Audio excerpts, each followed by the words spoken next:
पड़ता था। अब यह नियम बदल दिया गया है। अब हमें पोस्ट कोड चुनना होगा। तो चलिए प्रोसेस देखेंगे, इसके साथ ही लाइव फ़ोटो कैसे अपलोड करोगे उसको भी दिखाएंगे। लॉगिन कर लेना। वैसे मैं लॉगिन कर चुका हूँ, बहुत आसान है, इन सबको समझाने की ज़रूरत नहीं है। अप्लाई वाले ऑप्शन पर क्लिक करोगे।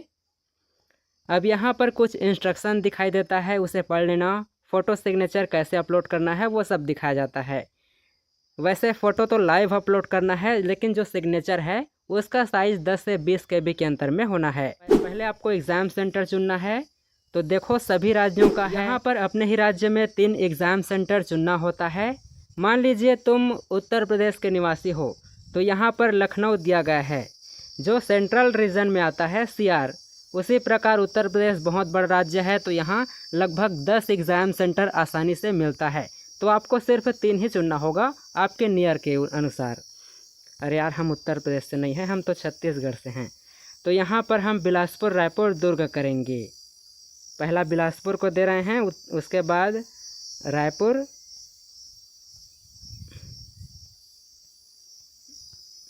उसके बाद दुर्ग। अब देखिए यहाँ पर क्या क्या पूछा गया है। Reason to which the post belong, मतलब आप किस रीज़न के अंतर्गत बिलोंग करते हो। अपना रीज़न को सिलेक्ट करोगे। हम MPR से हैं, मध्य प्रदेश क्षेत्र, तो MPR कर रहे हैं। उसके बाद पोस्ट कोड यहाँ पर सिलेक्ट करना है। यहाँ पर पोस्ट कोड सिलेक्ट करोगे तो नीचे में ऑटोमेटिक पोस्ट का नाम दिखाई देगा, या तो फिर आप विज्ञापन को देख लीजिए कौन से पोस्ट पर हमें अप्लाई करना है, उस पोस्ट को सिलेक्ट कीजिए। या तो आपको एक एक करके पोस्ट को क्लिक करके देखना होगा और यहाँ पर पोस्ट का नाम और क्वालिफ़िकेशन कितना है वो सब दिखाई देगा। तो हम लेबोरेटरी अटेंडेंट में अप्लाई करना चाहते हैं, तो आ गया। अब यहाँ पर हाईएस्ट क्वालिफ़िकेशन सेलेक्ट करना है। आपका अधिकतम योग्यता क्या है उसको यहाँ पर सेलेक्ट करेंगे।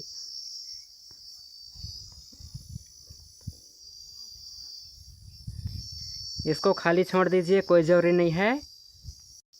नीचे में आप जिस पोस्ट के लिए अप्लाई कर रहे हो उससे संबंधित योग्यता यहाँ पर दिखाई देगा। और पूछा गया है आई हैव रीड द एबो पोस्ट रिलेटेड रिक्वायरमेंट, मतलब आप जिस पोस्ट के लिए अप्लाई कर रहे हो उसका योग्यता रखते हो। अगर गलत जानकारी दर्ज कर रहे हो तो आपकी उम्मीदवारी रद्द कर दी जाएगी। तो इस पर आपको क्लिक करना है। उसके बाद डू यू प्रोसेस रिक्वायर्ड, यहाँ पर भी आपको यस करना है। क्वालिफ़िकेशन है तब तो अप्लाई कर रहे हैं। आपके पास कोई एक्सपीरियंस है तो यहाँ पर यस करके उसकी जानकारी दे सकते हो। एक्सपीरियंस नहीं है तो सीधा नो पर क्लिक करेंगे। नॉट एप्लीकेबल पर क्लिक कर सकते हो। अगर आप आयु में छूट पाना चाहते हो तो यस करके यहाँ पर आयु का आपका कोड जो भी वर्ग से आप आते हो उसका आ जाएगा और इसको सेलेक्ट करेंगे। आयु में छूट पाना नहीं चाहते हैं तो सीधा नो पर क्लिक करके सेव एंड नेक्स्ट करेंगे। इसके बाद आता है आपका फ़ोटो अपलोड। यहाँ पर लाइव फ़ोटो कैप्चर किया जाता है।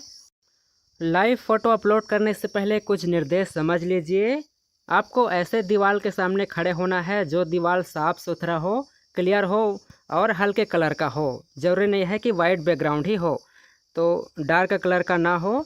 इसके बाद देखो आपका जो फ़ोटो है उसमें सिर में किसी प्रकार का टोपी चश्मा नहीं पहनना है। दोनों कंधे स्पष्ट दिखना चाहिए, गर्दन, दोनों कान, ये सभी दिखना चाहिए। प्ले स्टोर से आप लोग माई SSC वाले एप्लीकेशन को डाउनलोड कर लेना और इसमें आपको लॉगिन करना है।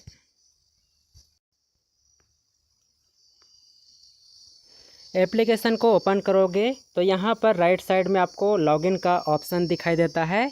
यहाँ पर अपना रजिस्ट्रेशन नंबर और पासवर्ड और ये कैप्चा यहाँ डालकर लॉगिन कीजिए। लॉगिन करने के बाद यहाँ पर आपका आधार वेरीफाई है या नहीं वो भी दिखाई देगा हरे रंग में। अब फ़ोटो अपलोड करने के लिए आपको डैशबोर्ड पर जाना होगा, मतलब यहाँ पर इस पर क्लिक करोगे और आपका जो एप्लीकेशन अभी अधूरा है उसको कंटिन्यू वाले ऑप्शन पर क्लिक करोगे। जैसे सिलेक्शन पोस्ट फेज़ 13 का, यहाँ कंटिन्यू वाले ऑप्शन पर क्लिक करेंगे। सेव एंड नेक्स्ट पर क्लिक करोगे।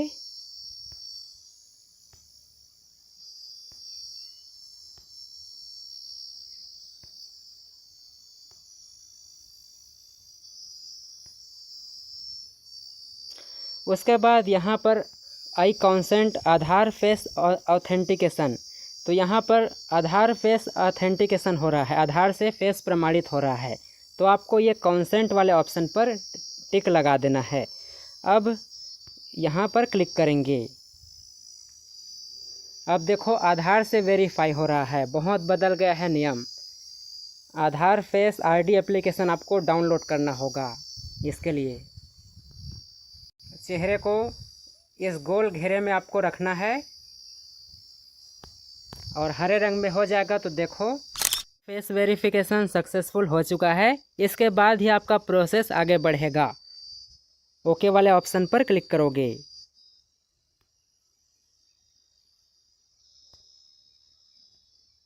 इसके बाद एक और प्रोसेस कंप्लीट करना होगा लाइव फ़ोटो कैप्चर करने का।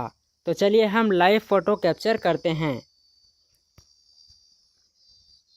यहाँ पर गोल घेरे में आपको अपने चेहरे को रखना है। ध्यान रखना पीछे का जो बैकग्राउंड है वो ज़्यादा डार्क कलर में ना रहे, सफ़ेद बैकग्राउंड या तो फिर हल्के कलर के बैकग्राउंड में ही आपको रखना है। अब यहाँ पर एक निशान देगा कैप्चर करने का, उस पर क्लिक करेंगे।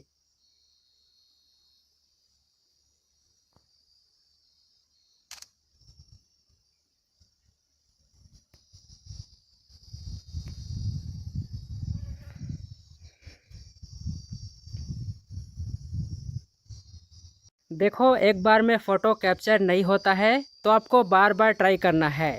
थोड़ा सा कैमरे को दूर कीजिए फिर पास कीजिए तो आसानी से हो जाता है। अब ओके वाले ऑप्शन पर क्लिक करेंगे। इसके बाद सिग्नेचर को भी अपलोड करना है, तो यहीं से आप अपलोड कर सकते हो। अपलोड सिग्नेचर वाले ऑप्शन पर क्लिक करोगे और जहां भी आप कम केबी में बना कर रखे हो यानी 20 केबी के अंतर्गत में वहीं से लेना है। देखिए फ़ोटो और सिग्नेचर कंप्लीट हो चुका है। यहाँ पर हमें सेव एंड नेक्स्ट वाले ऑप्शन पर क्लिक करना है। अपलोड डॉक्यूमेंट सेव सक्सेसफुल हो चुका है। ओके वाले ऑप्शन पर क्लिक कर रहे हैं। अब हमें सीधा वेबसाइट से लॉगिन करना है। यहाँ पर काम ख़त्म हो चुका है तो फिर आप डायरेक्ट यहीं से कंप्लीट कर सकते हो। एग्री वाले ऑप्शन पर क्लिक करेंगे और ये कैप्चा कोड जो भी लिखा हुआ है यहाँ पर कैप्चा डालकर सबमिट करोगे।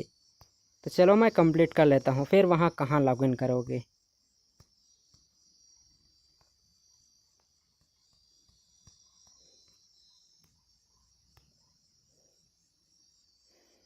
अब यहाँ पर एक बार और पूछा जा रहा है form received successful content verification pending, तो आपको येस वाले ऑप्शन पर क्लिक करना है।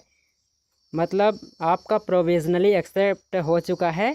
अब जनरल ओबीसी के कैंडिडेट को पेमेंट करना होगा, SC ST वालों को नहीं लगता है। तो यहाँ पर आप पेमेंट अभी कर सकते हो, बाद में भी कर सकते हो। UPI का भी ऑप्शन देता है, बहुत आसान है।